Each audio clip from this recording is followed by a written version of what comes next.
ካንደበትሽ የሚወጣውን አምኜ እንድቀበል የምሰማውን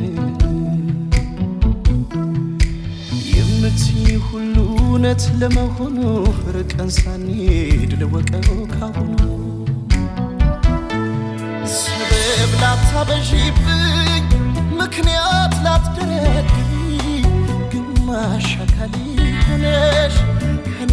ጋር ልትኖሪ ቃልሽ የማይለወጥ ከሆነ ነው በይኛ እስኪ በፈጣሪ ስም ምለ